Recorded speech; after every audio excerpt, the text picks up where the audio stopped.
कर्पूरगौरम करुणावतारम संसारसारम भुजगेन्द्रहारम सदा वसंतम हृदयारिविन्दे भवम भवानी सहितं नमामि। भवानी शंकरौ वंदे श्रद्धा विश्वास रूपिणो याभ्यां विना न पश्यन्ति सिद्धा स्वान्तस्तमीश्वरम सिद्धा स्वान्तस्तमीश्वरम। आज हम पुनः भगवद गीता के श्लोक संख्या 47 अध्याय 2 के श्लोक 47 पर विचार करेंगे। निकष्ट कर्मों का इस संबंध में चर्चा हो रही है। तो अग्रिम जो निकष्ट कर्म है वह है जीवों की हत्या और मांस का व्यवसाय। परमात्मा ने समस्त विश्व ब्रह्मांड की रचना की है, वो ही इस ब्रह्मांड का निमित्त और उपादान कारण है। समस्त जगत के प्राणियों को उसने बनाया है।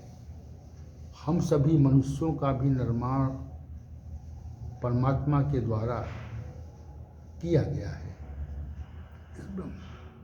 इस ब्रह्मांड में ऐसी कोई सत्ता शक्ति नहीं है जो जीवों का निर्माण कर सके। निर्माण करने वाली एक ही सत्ता है, वो परमात्मा नाम से कही जाती है। परमात्मा ने जीवों का निर्माण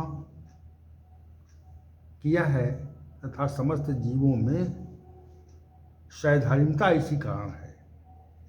उसमें जो जीव नामक तत्व है वो उस परमात्मा का ही अंश है। प्रत्येक जीव इसी कारण सहधर्मी है। एक जीव दूसरे जीव की तरह से ही एक समान है, इसी को सहधर्मी होना कहा जाता है। इसलिए हमें किसी जीव को मारने का अधिकार प्राप्त नहीं है। जो निर्माण करता है वही संसार का कर्ता भी है। ये तथ्य एकदम सत्य है। जो महानुभाव जीव हत्या करते हैं वो परमात्मा के अधिकार को चुनौती देते हैं तथा उसका अतिक्रमण और हनन भी करते हैं। परमात्मा ने किसी भी जीव की हत्या का अधिकार मनुष्य को कदापि नहीं दिया। यदि हम किसी भी जीव की हत्या करते हैं तो परमात्मा द्वारा निर्मित वस्तु को भ्रष्ट करने का अवैधानिक कार्य करते हैं। ये महापाप है। किसी भी पशु की हत्या करके उसका मांस खाना, सेवन करना, अन्य लोगों को इस सेवन के लिए प्रेरित करना भी महापाप है। क्या किसी जीव के मांस में भी कोई स्वाद हो सकता है? हम मांस में स्वाद ढूंढने का प्रयास करते हैं तो ये निश्चित रूप से निकृष्ट कार्य है। परमात्मा ने इस संसार में मनुष्य के भोजन के लिए अनेक प्रकार की विलक्षण और विशिष्ट वनस्पतियों का निर्माण कर दिया है। जब संपूर्ण मानवता के लिए विशिष्ट प्रकार की खाद्य सामग्री उपलब्ध है तो हम अन्य जीवों की हत्या करके उनके मांस का सेवन क्यों करना चाहते हैं? क्या उसमें आनंद है? ये बड़ी विडंबना है कि अनेक समुदाय के लोग, अनेक मतमतांतों के लोगों ने मांस भक्षण को नैतिकता प्रदान की हुई है। कोई भी धर्मशास्त्र जीवों की हत्या का आदेश नहीं देता। जीवों की हत्या करना और उनके मांस का उपभोग भोजन के रूप में करना सर्वाधिक निकृष्ट कर्म है। हम जिन पशुओं को अपने भोजन के लिए मारते हैं तो अन्य योनियों में वे पशु भी हमें उसी प्रकार मारते हैं जैसे हम उनकी हत्या करते हैं। इस तथ्य का उल्लेख अनेक शास्त्रों में आता है कि जैसे हम किसी जीव की हत्या करते हैं वैसे ही वो जीव भी हमको उतनी ही पीड़ा दे करके हमारी हत्या करते हैं। इसलिए हमें कभी भी किसी जीव की हत्या एवं उसके मांस का सेवन, उसकी बिक्री कदापि नहीं करना चाहिए। कम से कम इस सभ्य समाज में तो इस पर तत्काल रोक लगनी चाहिए। इस प्रकार मनुष्य को मारने पीटने और उसकी हत्या करने का प्रयास किया जाए तो वो अपने अपने बचाव का पूरी तरह से प्रयास करता है, अथवा अर्थात वो मरना नहीं चाहता, क्योंकि मृत्यु प्रत्येक मनुष्य के लिए सर्वाधिक कष्टप्रद स्थिति है, कष्टदायक स्थिति है। प्रत्येक मनुष्य जीवन चाहता है और निश्चित रूप से वो मृत्यु से भयभीत रहता है।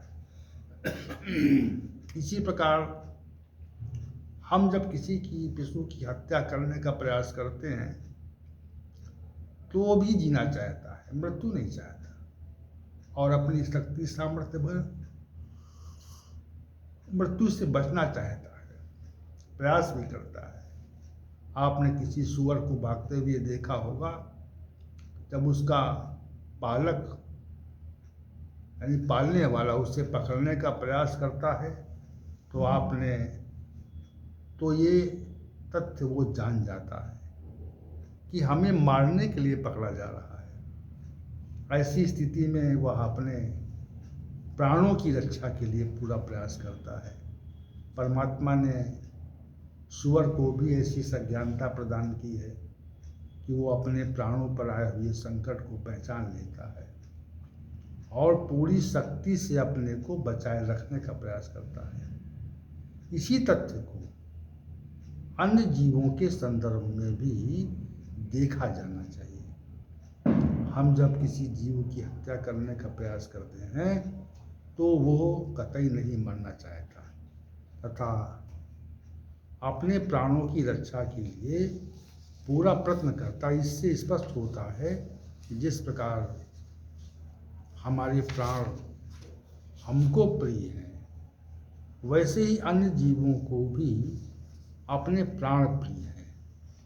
हम भी मृत्यु नहीं चाहते, दूसरा अन्य जीव ही मृत्यु नहीं चाहता है, और मनुष्य इतना निकृष्ट स्वभाव का सा हो गया है कि अन्य जीवों को जबरदस्ती मारकर उनके मांस में स्वाद की खोज करता है और उन्हें जबरदस्ती मारकर खा जाता है। ये परमात्मा की व्यवस्था में अत्यंत घृणित और निकृष्ट कार्य है। हम जीवों की हत्या करके उनके मांस का सेवन करते हैं, मांस का व्यवसाय करने के लिए उद्यत हैं। शासन और सत्ता का उत्तरदायित्व है कि वो इस प्रकार के कृत्यों को रोके।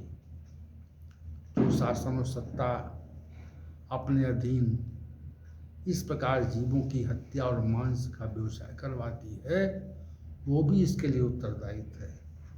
परमात्मा की व्यवस्था में उसे अंततः दंडित होना पड़ता है, क्योंकि पाप करने वाला भी दोषी होता है और पाप करवाने वाला भी उतना ही दोषी होता, अत्यंत दोषी होता है, तथा प्रेरणा देने वाला भी दोषी होता है। जो कार्य हमारी सामर्थ्य सीमा से में हो, हमारी क्षमता में हो, तो उसे हमें अवश्य करना चाहिए, और जो हमारी सामर्थ्य सीमा में क्षमता में न हो उसका परित्याग करना चाहिए। ये लौकिक जीवन हमेशा के लिए नहीं है, सदैव इसका अस्तित्व नहीं है।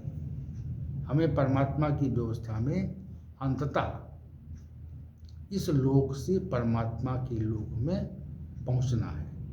इसलिए हमें जीवों की हत्या एवं मांस के व्यवसाय को तत्काल प्रभाव से रोकना चाहिए और इसे निकृष्ट कर्मों की श्रेणी में मानना चाहिए। हम